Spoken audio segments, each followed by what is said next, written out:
I used to argue with people when they be like, "Man, I'm just a product of my environment," or "Man," I used to, even though I was going down the wrong path, I still would tell people like, "Man, we don't want to hear that. You feel me? Go to school if you want to. You feel me?" Yeah. But when you really dig deep, that's the big problem. You feel me? And then like Yeah. a lot of people, like my parents really weren't on drugs or nothing like that, but a lot of people's parents were. So if you look up to your parents and they're doing drugs, you're gonna probably try drugs because the people that you look up to are doing it. I'm knocking doors down with Dallas Roquemore, AKA Lil Dallas. We talk about what led him to a path of self-destruction and at 16 ending up in federal prison. We also discuss the amazing opportunity Dallas was given to reach the youth, talking with them about substance abuse, addiction, and mental health issues. And of course, we get into those fun, random questions. And hey, while you're checking Knockin' Doors Down out, don't forget to hit the subscribe button. And if you get a lot out of this podcast, share with a friend. And don't forget the archive of interviews we have. Bam Margera, Brandon Novak, Kat Von D, Charlie Sheen, Edward Furlong, Kelly Osbourne. The list goes on and on of amazing guests that have been on the podcast, sharing how they have found purposeful lives. Speaking of purpose, how about a lifestyle brand with purpose? 5150 LTM. That's right. Not only is it a lifestyle brand that can fit whatever it is you're trying to achieve in life, but they give back to the community.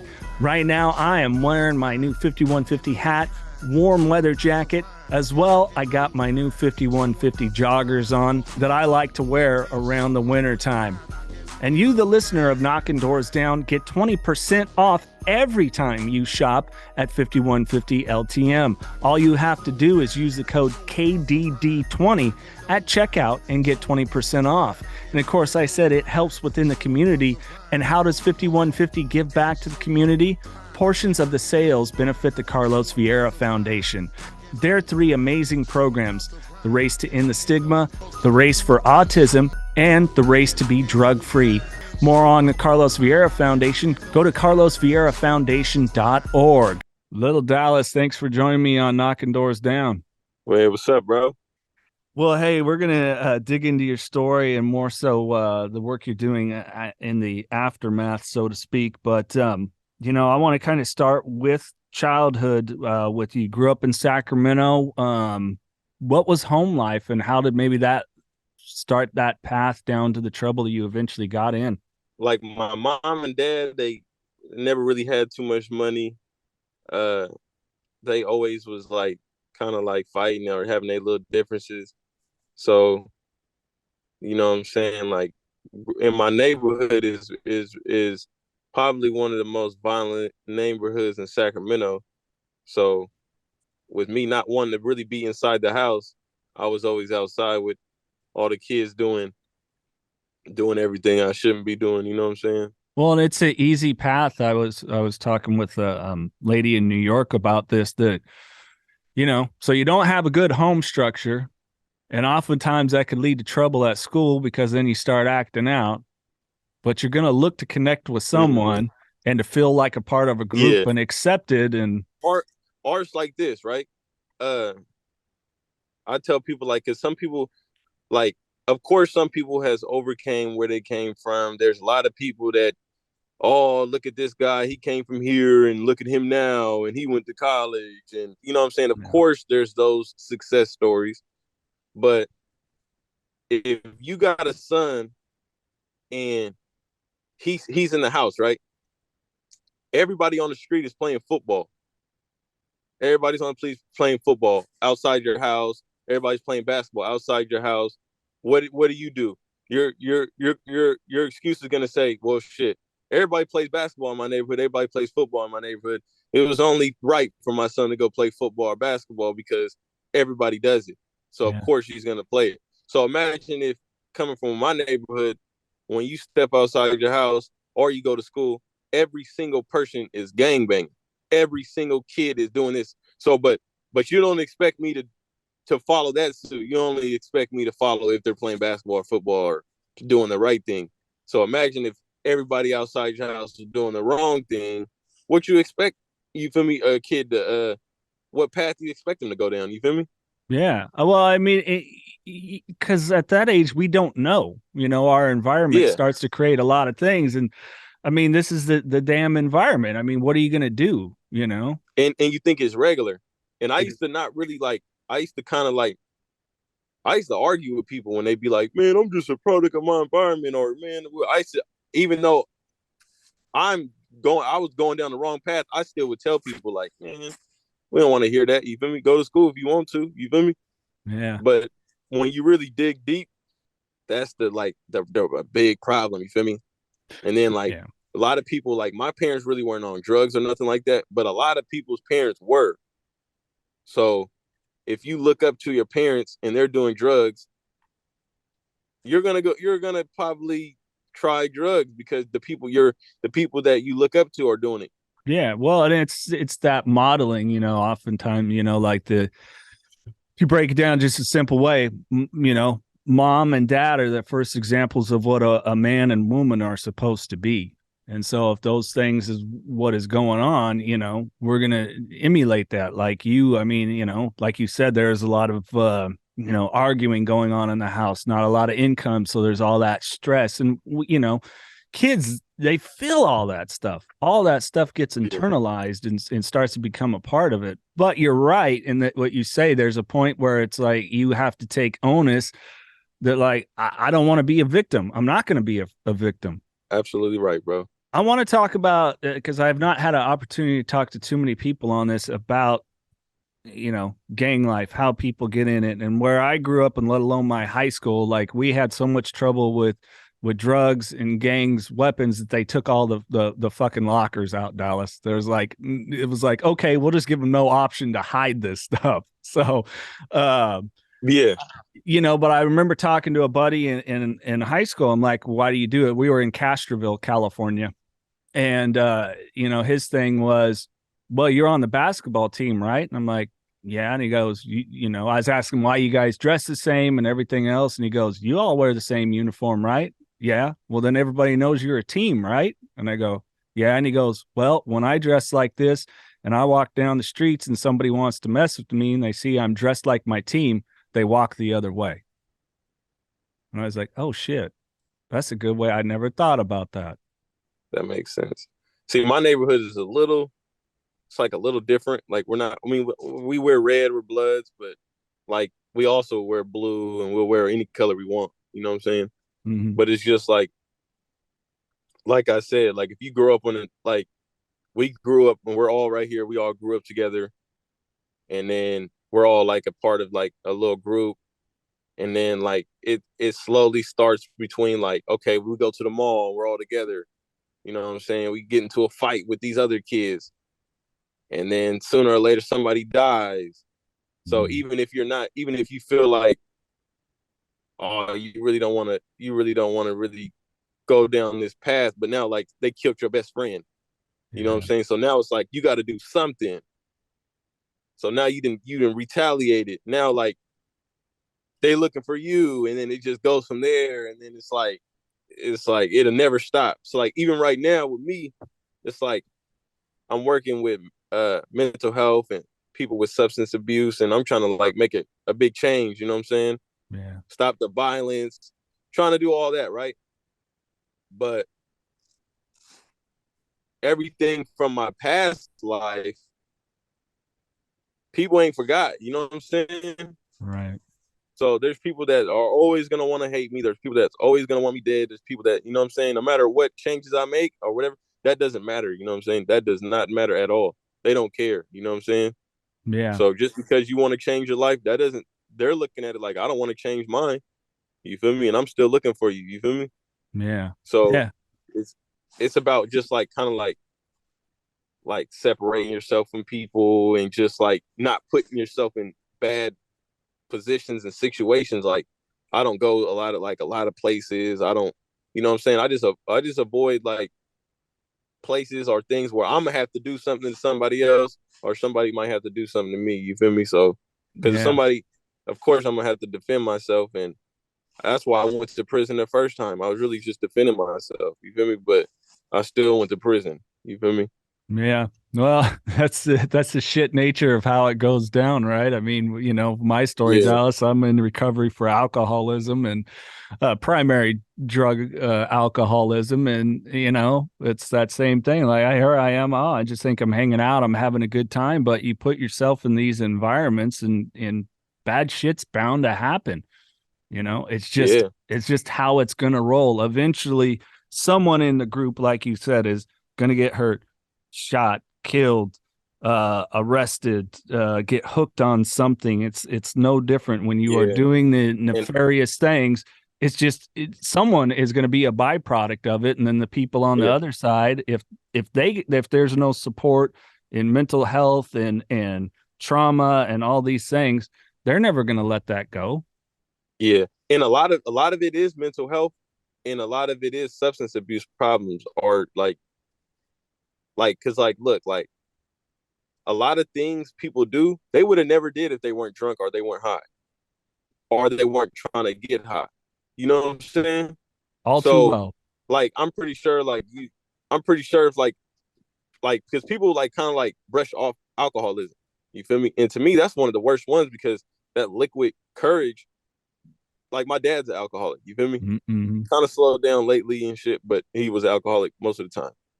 And just like random fights and random like shit that he would never do when he wasn't drinking, he would do when he's drinking. You feel me? Like that extra, like, you know what I'm saying? That it gives you like that, and it happens. It's probably the same thing for you. Like, okay, I used to drink, so now I gotta avoid people that love drinking. I gotta avoid my friends that are they don't have a problem with drinking. They can get drunk and be cool. I can't, so I gotta avoid you. Even though you guys are cool when you guys are drinking, I'm not. You know what I'm saying? It's not healthy for me. It's not healthy for my body. Even if I am cool, it's not healthy for me. It's not healthy for my body. It's not. I don't like what it's doing to my family. I don't like what it's doing in my pockets. I just don't like nothing it's doing. It ain't doing nothing beneficial for you. You feel me? It's just it just becomes a habit. You feel me? Yeah, that's exactly what it was. I didn't Yeah. know, I didn't have any coping skills in trauma through childhood and some adult stuff. I didn't know how to deal with it. And I didn't, there's a lot of the mindset of, well, a man doesn't ask for help. We just whatever. Yeah. But then Like you're when I like you're a superhero or something. You know what I'm saying? exactly. But then once I would drink, the inhibitions are gone, and then the bullshit comes to the surface, and I'm gonna vent it out Mm-hmm. on somebody. It's either getting on the phone, crying my eyes out, or it's anger and rage. Those were the only two things, and yeah, it's incredibly ugly. I agree with you. It's alcohol. I mean, it's advertised like no other drug. It is the most prevalently, readily available, and what are we gonna do? Yeah, and it's easy. So that's why I came home and I was like, hey, I want to make a change. I want to reach out to as many people as I can and try to, and that's why I got in with Healthy Life Recovery in San Mm, Diego. I originally reached out to one of the owners, Ryan Witt, and I just was trying to just help for free. You know what I'm saying? I'm just trying to, hey, I'm just, what can I do? I'm trying to do some type of donations, talk to some people, something. You know what I'm saying? What can I do? Because I got a small platform, not the biggest platform, but you know what I'm saying. I got a following behind me, and I can, you know what I'm saying, maybe do something. You know what I'm saying? And I was reaching out mm, to a lot of people like that, but when I with them is that he seen that I was so involved and so much trying to like I was blowing them up. You feel me? mhm. And they actually hired me. So this is like actually my actual real first job. You know what I'm saying? Like I make music, I rap, I get money from music also, but that was actually my first. This is actually my first job. You feel me? And it's cool because I'm doing something that I really wanted to do, and I just wanted to do it just genuinely, just from my heart. You know what I'm saying? Just to help people because I seen people like a lot of my friends they're like off drugs and like I came because I did 11 years. So when I Right. came home, like when I went to jail I was 16. So all these grown adults now that used to be my little childhood friends, they're like sprung out on drugs. They're some of them are homeless, and it's all because of drugs or like mental health. You know what I'm saying? Like Yeah. it's it's real for people, for a lot of gang members and for people that ain't in gangs and for just life. Period. It's mental health. I think everybody struggles with some sort of mental health. Yeah. Now, whether you need treatment, that's another thing. You know what I'm saying? You might not need treatment, but I feel like everybody struggles with mental health. And if you acknowledge it and you're, because it's like frowned upon to get help. You know what I'm saying? It's like people are like, wow, you're in treatment. Like, it's like it's like, nah, damn, I got to be embarrassed to get the help that I need when everybody needs it. You know what I'm saying? It's like water. You feel me? Like everybody needs it. You know what I'm saying? Like, Yeah. I don't see nothing wrong with it. Like me personally, I don't see nothing wrong with it. Like I don't see like, wow, like you're in rehab, or like, wow, you're getting like I feel like, okay, that's what I'm talking about. You feel me? That's like going to the gym to me. Like, Yeah. okay, you going to the gym, and like conversations like this, like for me, it's therapeutic. The more I talk about it, and the more like bad thoughts or bad like energy or anything, like, okay, I'm getting that out the way. The more I talk about it, and the more I say it out loud, the more dumber like some of the things I done, or the more dumber it sounds. You feel me? Like, wow, like I was really doing that stupid ass shit. You feel me? Like Yes. that shit is dumb as hell. Uh, And knowledge is power. Like that knowledge is power. Like how they say, like you hear people say, "Oh, knowledge is power, knowledge is power." That is one of the most slept on quotes. You feel me? Because once you get the knowledge and you really get the knowing and realizing what's really going on, it's like knowledge really is power. Because now that I got the knowledge to know that drugs is like, man, that's just dumb. You know what I'm saying? yeah. Uh, mental health, I can't say it's dumb, but it's dumb for me to recognize that I have mental health problems and not want to get help. You know what I'm saying? You Yeah. should want to get help, because like some of the most successful people I know have been to rehab and mental health help. You know what I'm saying? Yeah. And you would never know it till this day. You know what I'm saying? You would never know it. And I check in with them too. I check in with and get mental health help all the time. Like as much as I could talk to a counselor or something, they might not know what I'm doing, but I know what I'm doing. If I know this is like one of the mental health counselors, I'm gonna talk to them, and I'm just gonna really I'm getting my help. You feel me? And Yeah. they probably think I'm just talking to them just to talk, but really like, oh man, he's pretty cool. Really, I'm trying to get really I'm trying to get rejuvenated real quick. You know what I'm saying? I'm trying to let something out. I just need to talk. You know what I'm saying? Yeah. Well, and a great quote that I heard, Dallas, was when we share our stories, it lightens the load for everybody because it offers connectivity. Like, I'm sure if you and I were sitting at a restaurant waiting to be seated, we could look at each other and go, man, I probably got nothing in common with that guy. But here we are Yeah, talking, and there is some commonality. I never faced any serious jail time or anything of that nature, but there's some commonality there. And I think it's so important for everybody to get it out so that it's not being ostracized and people being put yeah, down. And oftentimes my perspective, tell me what you think, I think the people that are putting it down are the people that are unwilling to look in the mirror at themselves. exactly. Because there's no way, there's no way that you putting it down is a mental health problem.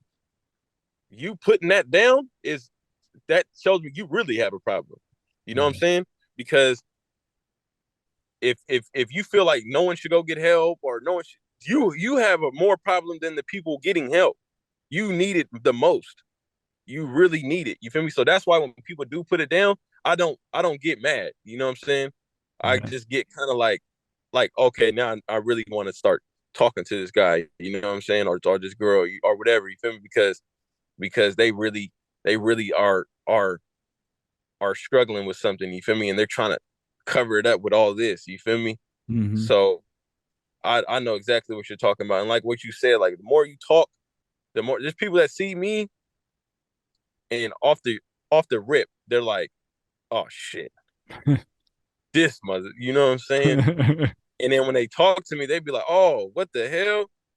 This dude's hella cool. You feel me? Like, how is he this cool and this happy all the time? He just got out of prison from doing all that time. Like, how? You know what I'm saying?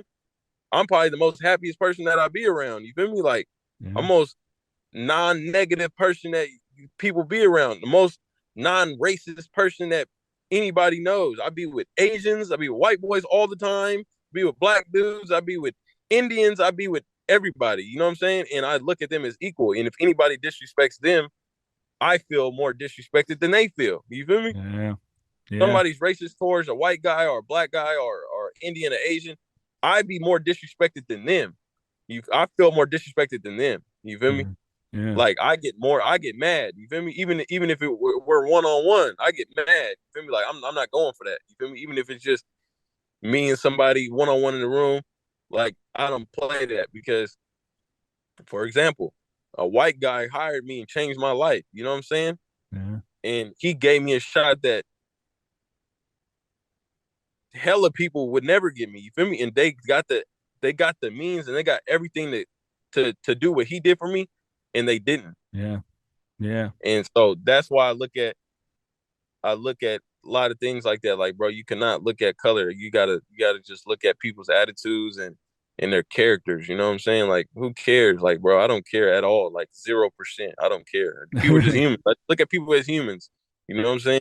I think we forget that. People walk around so often and forget that that person that you're walking by or whatever is struggling with something too. They've got their Yeah. hardships, they've got their things, and I know I've had people, well, I always love this one. If I was rich, I would be happy. It's like, no, you wouldn't. No, And I know some rich people that are miserable motherfuckers. So, yeah. Because the more money you get, the more entitled everybody feels around you. right. You know what I'm saying? You could help somebody, give them 5,000. They're gonna, why didn't he's rich? He should have gave me 20,000. You Yeah. know what I'm saying? And then you're dealing with that, like, damn, I can't make nobody happy no matter what I do. You know what I'm saying? And I deal with that, and I'm not even rich. You know what I'm saying? I got a few dollars though. You feel me? I got some money, but I deal with the same thing. Like, people ask me for this, people ask me for that. Oh, can I have this? I pay you back on Tuesday. And now it's like you don't even talk to me or you ignore me because you didn't pay me back because you didn't want to pay me back. You're mad at me, Yeah. and I didn't even say nothing about you paying me back. I probably would have just gave it to you, but since you told me you pay me back, and you don't want to pay me back, now you avoided me. So now it's like I lost a friend or a family member because I gave you some money. Yeah. Because now that you don't want to pay me back, you just ignore me and just, you know what I'm saying, X me out. I don't know about you. I mean, I've been through similar situations and definitely through my addiction didn't recognize it, Dallas, but now on the other side of it, I'm grateful because I'm like, you've done me a favor. I now have boundaries. I'm not here to please you. I'm not your piggy bank. I'm not any of that. Yeah. So thank you. I recognize who you are and you can stay the hell over there. And that's fine. Exactly. I wish you well. You know what I'm saying? You need assistance on any type of help or anything. You know what I'm saying? I'm here. I will help you, but just leave me alone. You gave me a reason to never give you no money or anything like that again. You know what I'm saying? And Yeah. it sucks. It got to be like that. But now it's like I just tell people no, no, no, no. Unless I know like you really need it, I'm like no, no, no. Because me saying yeah is is you're probably gonna go MIA on me or you're gonna do something like that, and I'm not even tripping. You feel me? Yeah. So it's like I lose more when I say yeah. You feel me? I'm trying to be nice, and I still lose. So now it's like I just randomly help people, or you know what I'm saying. If you ask me, it's for something like that you really need. That's one thing. But if I know that you're just getting high or you can't get nothing from me. You feel me? Yeah. Because I'm not gonna be preaching that people need to get sober or people need help, and I'm feeding into your addiction. I'm not doing that. So Yeah. even if I know you get high, don't ask me for nothing. You feel me? Yeah. Because you're you're spending money on all the wrong things, and then you think you come to me and get what you need now that you're broke or something. And I'm not gonna. I can't do that. That's going backwards. Well, and so many people just don't like boundaries. They just don't, and it's such an imperative part of life, as all stages of life, but especially when we get into adulthood. I want to ask you though, I mean, you sound like I've encountered people that have had different experiences in their incarceration. It sounds to me like you were able to find some positivity in knowing that you wanted to accomplish something when you got out. How do you Yeah. reflect on it, and what were some of maybe your positive? I know it's hard for people to imagine how's it positive when you're locked up, but so many people take away positives. I mean, I have friends that have found God, their sobriety, Yeah. purpose. I mean, you've come out, you just said, "Hey, I want to help you out," and a guy's like, "Cool, I see some purpose in you." Yeah. And because like when I first went to jail, it was like I was like 360 type of like when I obviously I was young, but I was like extremely violent. Like any reason to get violent or any reason to, and this is like even like sober, like any reason to just hurt somebody, like, oh, I'm with that.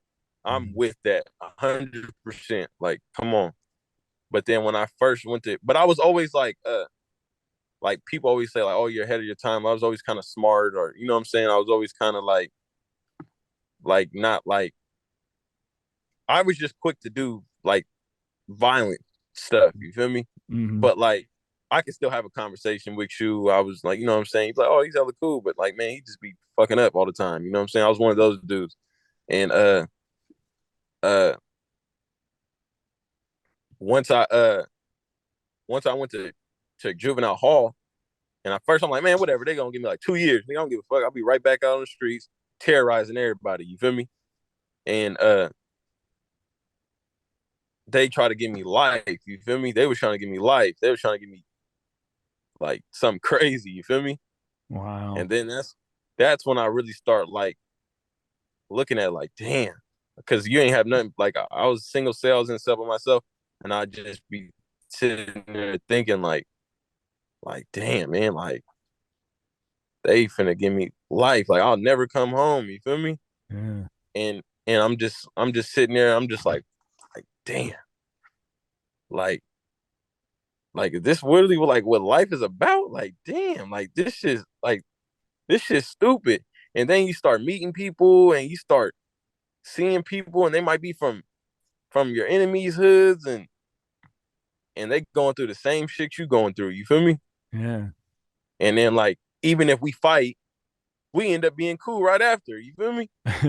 That's Then the irony of you start talking, and we don't even really know why we fighting. It's just because you from over there and I'm from over here, and we going through the same shit. We in here going through the same shit. We in here both miserable.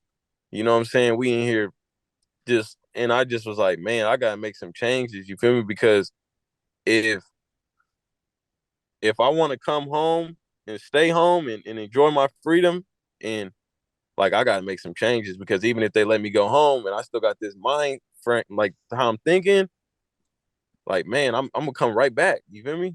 They not yeah. playing with me right now. They already got something against me because my name was ringing in the city. Like all the DA, this is my first time in jail. All the DAs, everybody already knows me. I already been under investigation.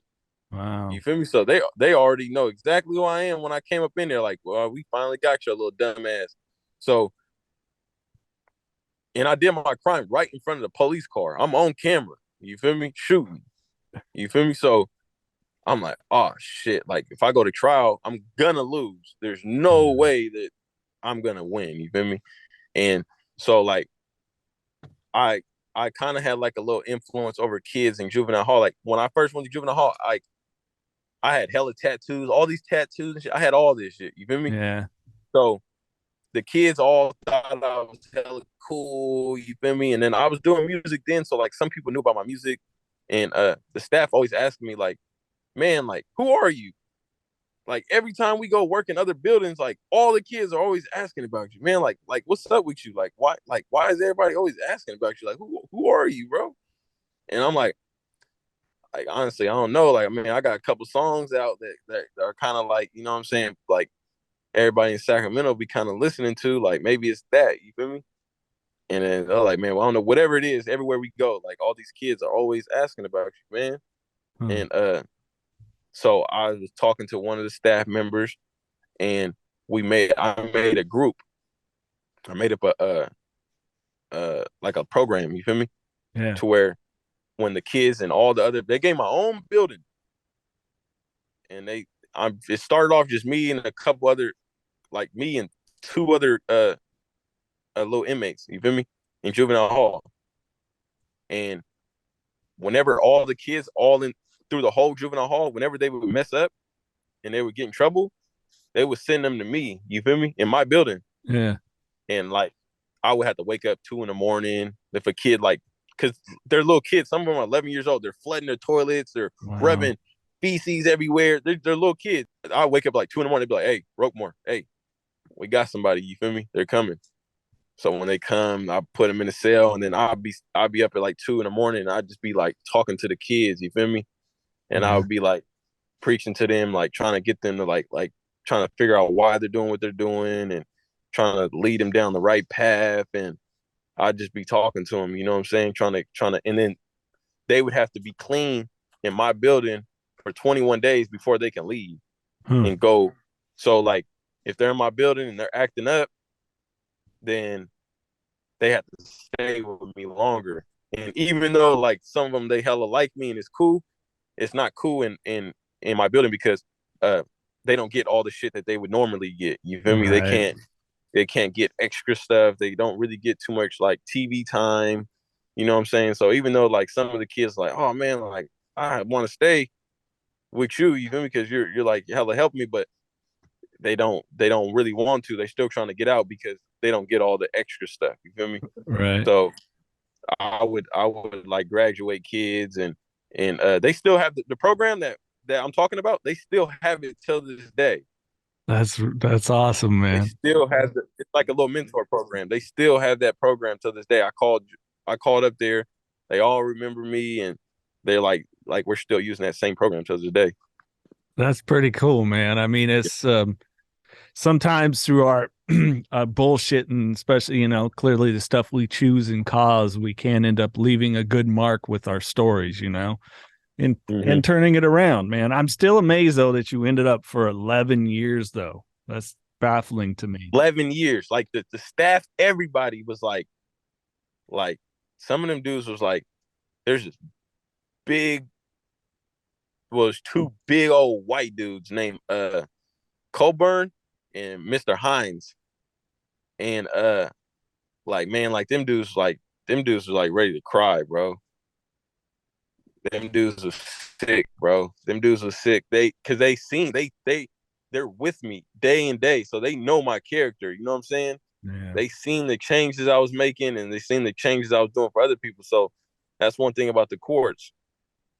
They don't care. Like even when I went to prison, like I continued that. You feel me? No Yeah. matter who you is, if I talk to you, like I can't really find it in me to tell you like to do anything negative. You know what I'm saying? Yeah. I can't find it in me. I can't find it in me to be like, yeah, go beat his ass, or yeah, go do this. Yeah, I can't find it in me. Even if I feel like, man, you should beat that dude's ass. I can't I can't find it in me to really like push negativity. You feel me? Yeah.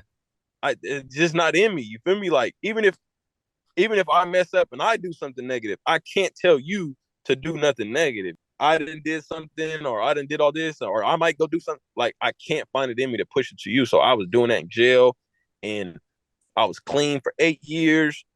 Uh, COs, everybody was they had a new law saying that if you're clean for 5 years, that you're eligible for resentencing.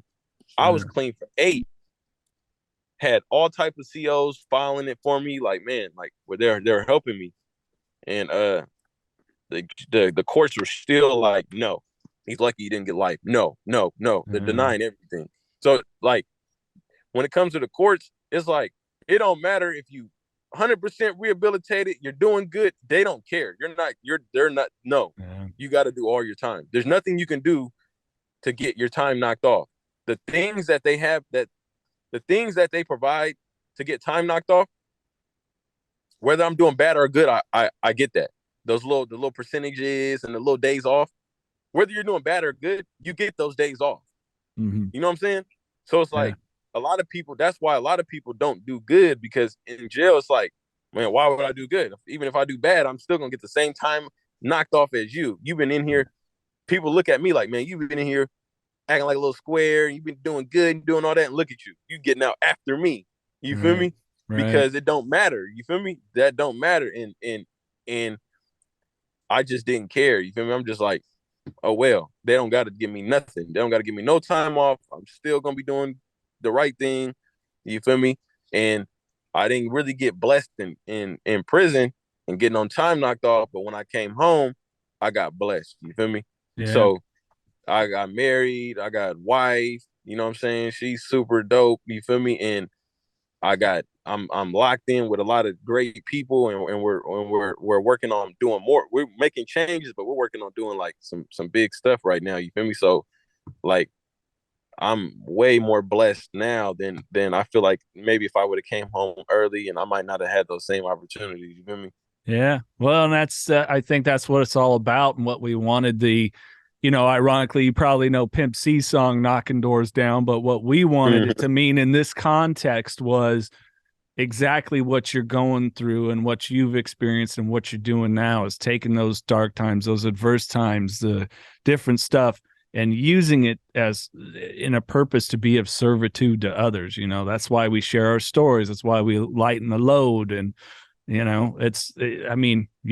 encompass what we wanted this to mean, Dallas. And so it's cool to talk to you. But when you were sharing that, it made me think of a story, and I'm drawing a blank on who he was talking about, but the rapper Q-Tip was talking about. God, I'm trying to remember who it was. But one time he's going to jump the turnstile at the subway. And he went, "What are you doing?" And his buddy, "What are you doing?" And he goes, "Man, we don't have to pay the dollar." And he goes, "Pay the fucking dollar." And he's like, "Why? No one's watching." He goes, "Because life's about doing the right thing even when no one's looking." Yeah, and I'm telling you, yes, exactly. And if you can do the right thing when nobody's looking, like you can convince, like that's how you know you're really changed. You know what I'm saying? Yeah. That's how you know you really changed. Like if you see somebody drop their wallet, like I was at the airport the other day, and like those little where you put all your property in those little bins, Yeah. somebody had left their wallet and like all types of shit in their little bin and like walked off. I don't know how he did that either. Cause like his belt and everything was in there, and it was like it wasn't even on the thing. It was still like stacked up on the ground. Right. So I don't know how he did it. You feel me? But he like walked off like without his belt and everything. You feel me? Like I don't know how he didn't like, hey, my belt or nothing. He just was gone. You feel me? He probably was late or something. Right. And I'm like, I'm looking at it. I'm like, am I tripping? Like, why is this here? You feel me? Ain't nobody like next to me or nothing. You feel me? And I'm like, I see the old dude going. I'm like, it's got to be his. I'm like, bro, is this yours? You feel me? Like, did you look? Did you drop your? I probably could have. If I was a dirtbag, you feel me? I probably could have stole it, got some extra little money or this. Like, Yeah. man, that's not even nothing that crosses my mind. You know what I'm saying? Yeah. What crosses my mind is like, damn, like this man gonna have to get a new ID. He's gonna have to call around, cancel all his cards. Like that's messed up. Like I would hate to have to do that. You feel me? Like Yeah. when someone could have just been like, hey man, like you know what I'm saying? And he was hella cool and he got his shit and whatever. But just little things like that. You feel me? Like if no, I wasn't even with nobody. You feel me? I could have just, but like that's how I try to preach to people too. Like just do the right thing. Like nobody's seen it. Like bro, just do the right thing. Karma is real, bro. Yeah. And even if it's right, like you don't want to be that type of person. You don't want to be no thief.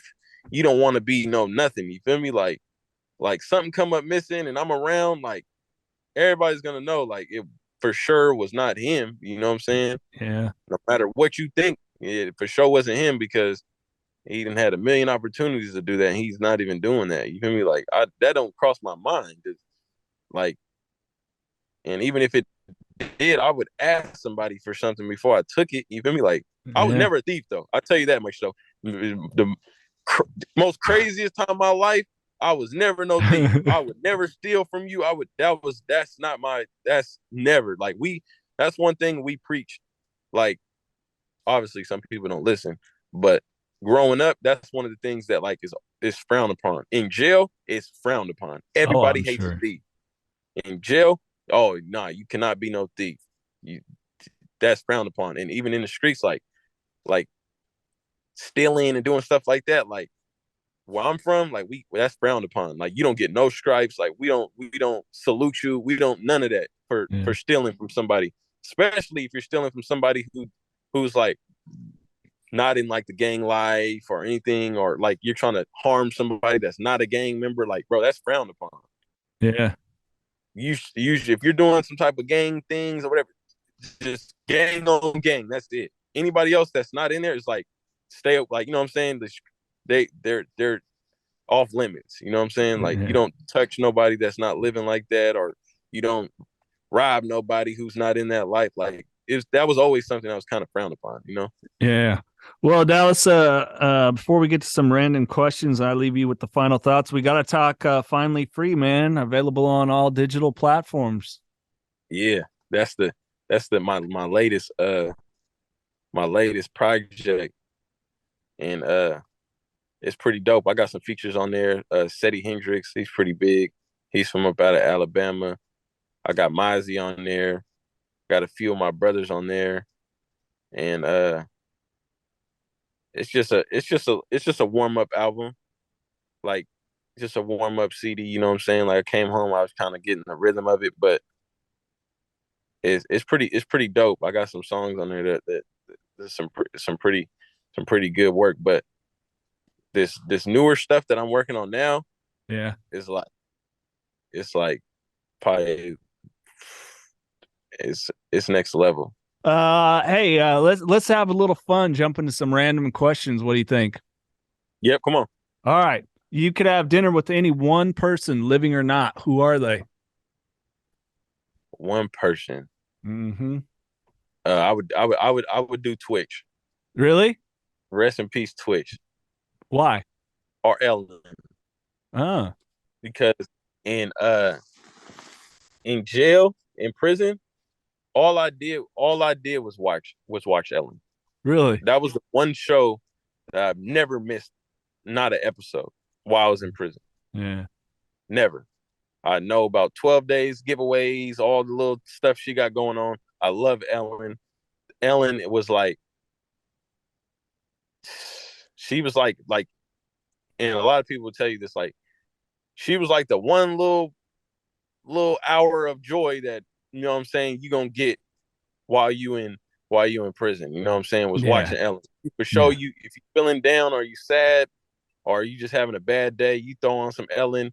She's for sure not having a bad day. She's for sure gonna uplift you, and she's being super kind, and she's like, you watch her like find people that are going through stuff and just give them all types of crazy stuff and make them so happy, and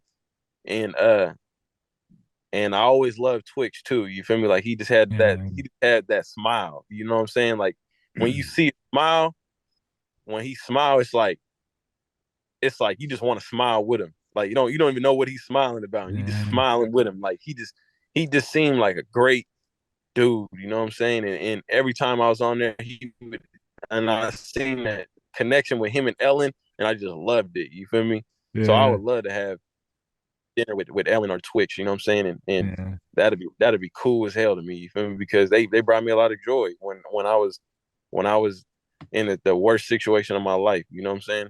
Yeah. Well, and it's sad that he obviously to his mental health issues as we're discussing and with you saying that I'm immediately, having a thought that maybe you could have been the guy that dropped some of your life and maybe helped him realize Yeah. he wasn't alone and it's it's just sad. It's Yeah. disheartening to me that, there's so many, And then it's like when you're a celebrity, it's like, man, like you're dealing with mental health, and it's like if I go get help, you guys are gonna blog it and make me seem like this, and it's y'all gonna make it worse.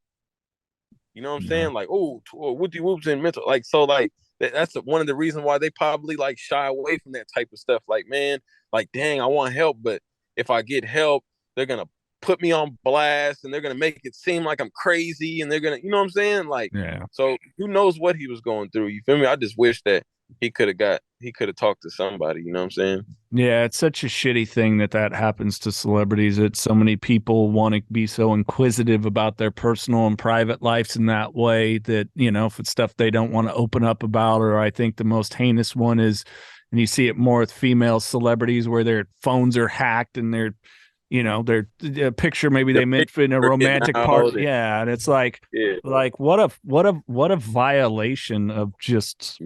privacy. Like, and it's just like now they got a label on them for the rest of their life, and it's just, man, it's just the world just needs help, bro. The Yeah. world needs, that's all it is.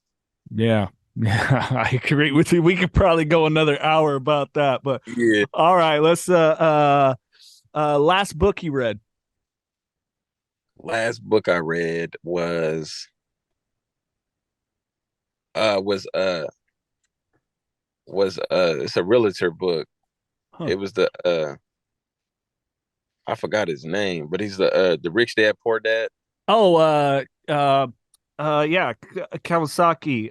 Yeah, yeah, Yeah. No, I've read that Rich Dad Poor Dad too. That's a pretty good book. yeah. I read towards like all the time when I was coming home. I was reading. I had a few of his books, and I was just like kind of bouncing around reading his books, just trying to get a little bit of knowledge on some of that stuff. Yeah. And it helped a little bit, like some of the terminology and stuff that I learned from his books. Like people, I hear people actually say it. You feel me? Yeah. Oh yeah. Like OPM and stuff like that. I thought that was something like he just was saying like his own little slang. Like that's word. That's what they call it. Like that's what a lot of people use those words. And I'm like, oh, I thought he made that up. Like just kind of like, you know what I'm saying, like a little slang. You know what I'm saying? No, that industry jargon is real, man. You'll hear it all the time. I mean, I've had to educate myself on so many little terms working and Yeah. helping people with addiction treatment and then in this and it's crazy. All right. Boy, how do I mean, man, you've essentially been on a deserted island, so to speak, spending all that time in prison. But if you could have one music artist's greatest hits and one movie with you, say you were on an island for a month, what would they be? You only get one of each. Oh, so if I had to do one movie on the island, Yep, one movie and one music artist's greatest hits. if I had to do one movie on the island, I would probably be on on the island with Castaway. That you know what I'm talking about? Yeah, Tom Hanks, some Yeah, inspiration. yeah. And then one music artist, greatest hits. I probably would have to. I probably would have to make a song with like Otis Redding or something. Oh, That's there you sitting on go. the dock of the bay or something. How fitting. Yeah, on island with Castaway with the Otis Redding. Shit, that's too good. Let's say that you decide to write a book or a producer hears about your story, wants to license it for a TV series or movie. Who would you like to see play you? Play me. Yeah. Uh, the person who would have to play me would probably have to be like Bow Wow or something. All right. Yeah, because people always say like, "Oh, you look like Bow Wow," or "Bow Wow looks like you," and he acts, so he might as well be me. You feel me? Yeah, that's a good compliment. All right, last one. If you could have any one superpower, what would it be? I probably would have a superpower of like knowing how to fly or something. Yeah. Just avoid the damn airports, huh? Yeah, I just All fly right. everywhere. I'll be right Fly, there, guys. Hold on. fly or learn how to just snap my fingers and food comes immediately. That's my problem. That's my addiction. Food, man. Oh yeah. Oh my god, I love food. What's the go-to cheat meal then? Like the just that man, that's the get down. Uh, lately, like there's this spot called like I eat random stuff. But like lately, for some reason, like I just be craving wings all the time. I crave wings for some reason all the time, and it's probably because I never really liked wings, Sure. and then like I just recently like kind of like, oh, these are hella good for some reason now. You feel me? I hated them growing up Yeah. and don't get them in prison. But then when I came home, I still didn't eat them because I'm so used to not eating them. So then when I ate some, I'm like, oh my God, these wings are just like fire for some reason. I don't know why. Like, uh, and I'll probably like order some wings in a little bit, just thinking about it. Now you're making me want some. There's a pretty good place here. I don't know why they're so good, but I've just been loving them. Yeah. Oh man. Hey, Dallas, this is it's been a pleasure to talk to you, man. You are an inspiration. Likewise, I'm proud of you, and we need more people like you out there. And I know that you're helping put that seed in so many young people's brains and people in general to maybe help them know they can turn it around. So yeah. hey, the floor is yours, brother. If there's anything you want to drop knowledge wise to people, maybe somebody struggling similar to you or whatever it is. Anybody struggling, just contact me on Instagram, I.am.money with two Y's. And I will for sure get you help with my company, or I will get you help with somebody else. Whatever fits you the best, we're gonna get you some help. And yeah, don't be shy to reach out and just, you know what I'm saying, I talk back. I actually read my DMs, and I try to read them as much as I can. Like majority of my read them. So like if you reach out to me, I should reach back. And if you reach out to me more than once, I'm probably gonna get to you for sure.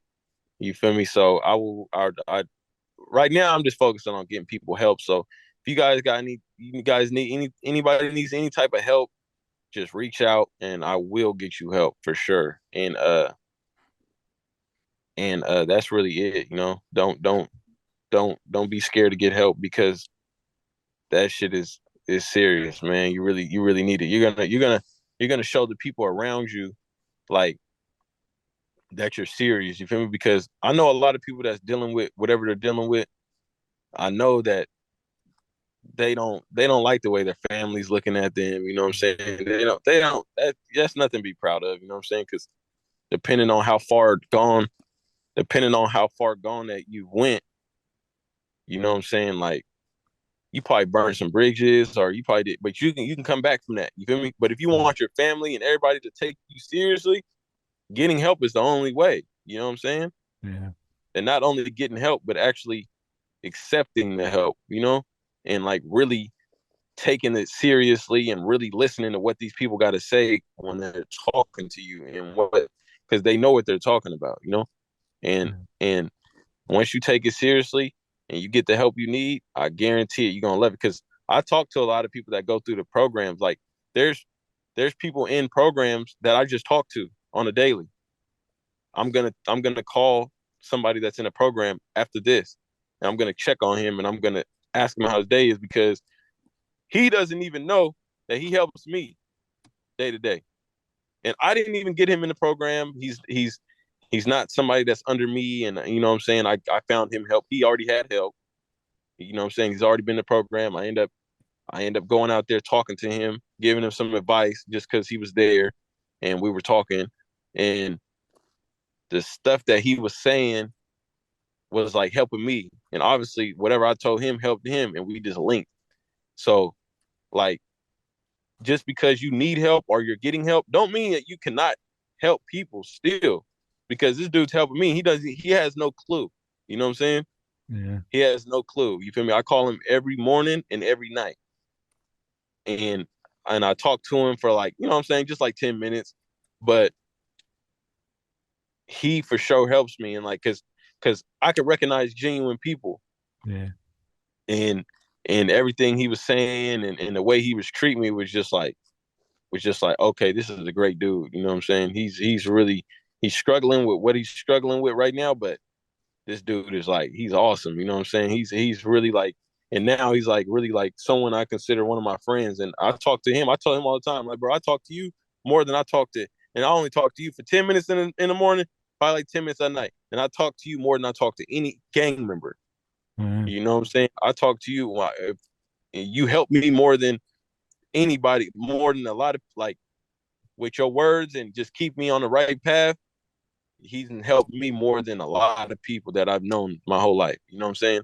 Yeah. And he doesn't even know it. He's just talking. You know what I'm saying? He's just telling me how his day is, and you know what I'm saying? Maybe I should do this or do that, and you know what I'm saying? And it really helps me for real. Or he's telling me like little stories and what he did, and I'm like, wow, like this dude's really hella cool. You know what I'm saying? Like he's really helping me.